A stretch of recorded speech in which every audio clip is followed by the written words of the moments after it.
လောကမှာယုံမာတဲ့ပုဂ္ဂိုလ်တွေဟာပြောလိုက်လို့ရှိရင်သူများမကောင်းကြောင်းကြီးပဲတဲ့သူများမကောင်းကြောင်းကိုမမေးဘဲနဲ့ပြောတဲ့မေးလာရင်တော့အဲ့ဒါအကျေတံဝတ်မဆုံးနိုင်တော့ဘူးပြောနေတော့တာတဲ့နော်နောက်ပြီးတော့သူများကောင်းကြောင်းကိုမပြောနိုင်ဘူးတဲ့မေးလာပြီဆိုတော့မှမပြောခြင်းနဲ့ပြောတာတဲ့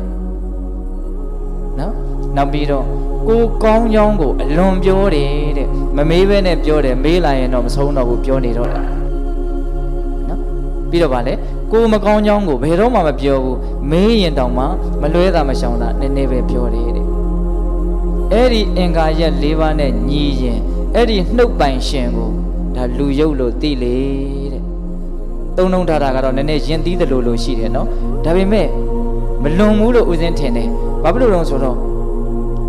သူများမကောင်းကြောင်ပြောနေတဲ့အချိန်မှာစိတ်ထဲမှာကောင်းမြတ်တဲ့သဘောဖြစ်ကုန်မဖြစ်ဘူးကိုမကောင်းကြောင်ပြောတဲ့လူကောင်းတယ်မကောင်းဘူးဆိုတာမသေးကြပါပဲလို့မကောင်းကြောင်ပြောနေတဲ့လူမကောင်းဘူးဆိုတာတော့သိကြတယ်လက်ခံရလားဦးစင်ပြောတာကိုအဲ့ဒါလိုပဲကိုကောင်းကြောင်ပြောနေတဲ့အချိန်မှာလည်းကိုယ့်ရဲ့စိတ်ထဲမှာကောင်းမြတ်တဲ့သဘောဖြစ်ကုန်မဖြစ်ဘူးဟုတ်ရလားကိုအမွှန်းတင်ပြီးတော့အတုကံတနာလို့သုံးတာပေါ့သူများကိုနှိမ်ချပြီး